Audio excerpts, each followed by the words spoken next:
Hi guys, this is Ranjit, and in this video we'll be having a look at this iQOO Neo 10R smartphone, which I have been actually testing for the last 8 days. In fact, now I'm shooting this video after the launch of this smartphone, so I know the pricing of this smartphone, and you can get this smartphone for just around 25,000 if you include the bank offers. And I feel for that price point, this is a very powerful Android smartphone. Not only it comes with the Snapdragon 8s Gen 3 chipset, which is actually very powerful for this price point. Also, if you notice, the smartphone is pretty thin, but this is having a massive 6400 milliamp hour battery. Hence, the battery life is also very good. I'll show you the stats, etc. And also for gaming, it's a very good smartphone. So let's have a closer look at this one now. So guys, this is the smartphone, and it comes inside this box, and in the box, apart from the smartphone, you also get this case. So it's nice to see that they are bundling a case, and also you get this charger, which is actually a 80-watt fast charger that you are getting. I also tested this smartphone with the PD chargers, for example, chargers that you get with a laptop, and I'm happy to say that it does support PD charging and was charging at 45 watts. So again, if you're traveling, etc., you can just carry your laptop charger and you'll be good to go. Okay, the first thing that you will notice on the smartphone is the screen, and it's having a 6.78 inch screen, and it's a 1.5K screen. And again, if you notice, it's actually 144 hertz refresh rate that you are getting on this smartphone. So actually very good, I have to say. And if you swipe, you can access your widgets and all the apps like here. And again, because of the 144 hertz, it's a very smooth experience. Apart from that, I also like the fact that the brightness level on this screen is actually very good. In outdoor situation, that is in direct sunlight, I did not have any issues with this smartphone. In fact, daily these days for about 20-25 minutes, I sit in the outside in the sun for natural vitamin D, and I use the smartphones, and I did not have any problem. In fact, it can go up to 1200 nits in direct sunlight, and peak they say is 4500 nits. So that way, even the sunlight legibility is actually very good on the smartphone. Apart from that, HDR is also supported on the smartphone, and the good thing is that let me just show you. Let me just go to Netflix. Also, of course, in YouTube it works, but even in Netflix, as you can see, HDR10 is actually supported, and of course widewide L1 support is there on this one. For example, let me just show you. If I go to home and if I click on, let's say, any of the new show, HDR is supported, and also spatial audio is supported. Again, yes, of course, it has stereo speakers, and the stereo speakers are good and loud. In fact, even when I was taking calls with the speakerphone, it was a good experience. So in terms of multimedia, you'll have actually a very good experience because the good stereo speakers and the good screen quality that you are getting. Of course, it's an AMOLED screen, so you have that in-display fingerprint scanner, and as you can see, it's actually pretty good. Now, big thing about this smartphone is that this is coming with the Snapdragon 8s Gen 3, and I have to say, because of that, again, the smartphone is very fast. In fact, if I go to the settings, and if I go to the display in display setting, these are the stuff. Again regarding RAM, guys, the base variant will come with 8 GB of RAM, but this review unit what they have sent me is having 12 GB of RAM, and it also has that extra storage. For example, 12, you can double it to 12, so I'm having 24. I did not disable it. So with 8 plus 8, you can get 16 GB of that virtual RAM that you're getting. Also, RAM management was good. I did not have any issues. And if I go to display, let me just go over here. And if I go over here to the screen refresh rate, by default it was on smart switch, but for the past 8 days when I got this phone, I have kept it on high, that is 144 hertz, and I have been actually using this smartphone with that setting only. And again, it's been a very fluid experience. Now moving to the battery on this one, this actually surprised me. This is having a massive 6400 milliamp hour battery. Though the phone is actually not that thick, it's actually pretty slim. If I recall, it is less than 8 mm. I'll have it exact number on the screen. So it's actually pretty thin, I have to say. But then also it is having that 6400 milliamp hour battery. Even though it's having that 6400 milliamp hour battery, the phone is actually not heavy. In fact, it weighs less than 200 grams. So let me actually show you the battery stats. I think so I stored, yeah. As you can see, this is after 2 days of charge, and I got a screen on time of 9 hours. Yes, this is with a single SIM that I was using, and that still had about 17% battery life left. So in what do you say, day-to-day operations, again, the battery life is very good, and you can easily realistically get screen on time between 9 to 11 hours with this one, with regular normal usage. And even if you're doing gaming, then also it will easily last for about 7-8 hours easily on this one. In fact, iQOO claims that again, I'm not a hardcore gamer, I'll show you some gaming I did, but they claim that with BGMI on a single charge you can pay continuously for slightly over 5 hours, even at 90 FPS. Now coming to cellular calls on this one, again, I'm still using my primary SIM, that is Airtel, and I have to say the cellular call quality was very good. The earpiece quality is very good. I did not have any proximity sensor issues or anything.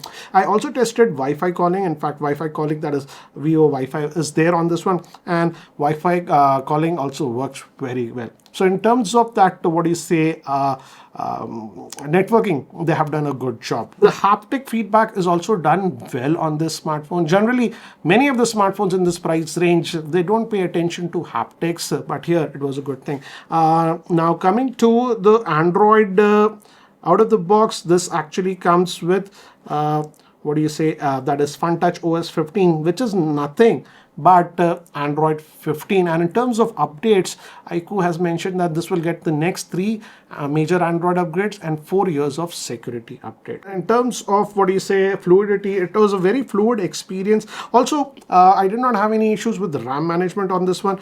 Again, a very good experience. I also ran some benchmarks because I also very curious, and as you can see, this is ANTUTU. This was just in the regular mode, but in the performances, etc., the Snapdragon 8s Gen 3 can easily touch 1.5 per million score. In terms of storage, you get it in 2 variants. The base will come with 128 gigabytes of storage, which has UFS 3.1 storage, but the 256 gigabyte variant is actually having the UFS 4.1. So in terms of the hardware that you're getting, the hardware is actually very good on this smartphone. Now let's jump to the main thing, that is regarding gaming. I think so many people will be interested in this smartphone because of the gaming performance of this one. And you have to say, in terms of gaming also, this is no slouch because of the Snapdragon 8s Gen 3. As you can see, this is Call of Duty that I'm playing, but here also I could actually set it to Ultra, that is the highest frame rate that is possible on Call of Duty. And as you can see, a very fluid gaming experience that I'm getting. And you also have these game tools over here, and here as you can see, yes, indeed the game was running at 120 Hertz. Also the touch sampling at 2000 Hertz is very good, hence the gameplay and everything is very smooth experience on this smartphone. Also, as I've told you, it does support 144 Hertz refresh rate, but again, all games simply don't support it. Many of the games cap out at 90 to 120 Hertz based on the gaming development. But again, there are 3 games that do support 144 Hertz, that is Clash of Clans, Brawl Stars, and Clash Royale games. So in terms of gaming, I have to say I had a very good experience. Also, some of you have asked me about the heating, and even after about that half an hour of gaming, etc., the handset did not get actually very hot or anything like that. Yes, of course, if you touch it, it's slightly warm, but no way it was actually hot. In fact, I think so that is because of the big vapor chamber that this one actually has. This actually has a fairly big vapor chamber at 6043 mm. And now regarding the UI, this gets that FunTouch UI, and again, if you go to the left, you have your Google pane. And again, in terms of the fluidity, I did not have any issues on this one. It's very smooth experience. By default, you get the app tray, but if you want to access widgets, you can actually do it from here. And again, if you notice, I've installed a lot of apps on this one. Again, still no issues whatsoever. Coming to some extra apps that were installed, these were the 3 extra apps that were pre-installed, but again, I won't call them bloatware or anything like that. again. But yeah, these were the things, and of course Snapchat, Facebook and Amazon was also pre-installed, but you can actually uninstall these apps. These are some of the built-in apps that iQOO apps that are there. And one more small thing that I noticed is that this smartphone also has an IR blaster, and I did test it. In my house I have a lot of Atomberg fans, so I was able to control them using this IR blaster. So I appreciate that IR blaster that we have. Again, as this is a modern smartphone and 2025, this one is also having that AI features. For example, that what do you say, circle to search. For example, if you just tap this and use that circle to search is there on this one, and again it will use Google for searching, and again gives you data and all those things. So that is there. Also I like the AI eraser on this one, and let's use the AI eraser. There were some pics that I was taking yesterday, and as you can see, this pic actually looks good. But let's say I don't want this lady's images over here. Let's say I want to remove this one. Let's just go here, and if I get to more edit, I have the AI eraser, and now I can just select this lady, and automatically it actually selected. If you notice, I didn't have to accurately do it, and again it's gone.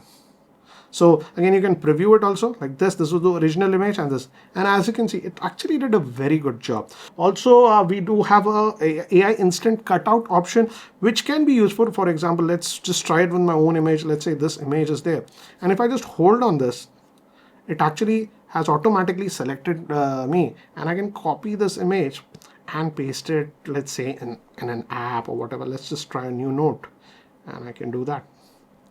And it does that. So it becomes very easy to do these small tasks. And of course we do also have Google Gemini, and if I press this power button, Google Gemini can be invoked. For example, let's try it. What's the weather in Ooty, and can you tell me if I should pack in warm clothes for the next few days? To give you a good idea of what to expect in Ooty, here's a summary of the weather information I found. Temperature. Ooty is known for its cool climate. Expect daytime as you can highs to be see, in I'll the just region pause of it. below 20 Celsius. Not Nighttime. only it gave me the what do you say, the weather and exact, but what kind of what do you say, sweater, etc., and what do you say, I should pack and all those things. So yes, that complete Gemini integration is also there on this smartphone. Now let's look at the camera. Again, I know this is not a camera centric smartphone, but yeah, we have dual camera on this one, and here are some of the camera samples that I have taken with this smartphone. These pics were shot with the main rear facing camera, and I was in a mall, so I just took these pictures. These were taken at night, as you can see.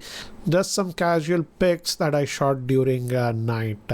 Now this was the regular shot, and this was ultra wide. One more example, regular shot, and this was ultra wide. Some pics of food, and here are pictures of human subjects, and as you can see, this is taken in normal regular mode.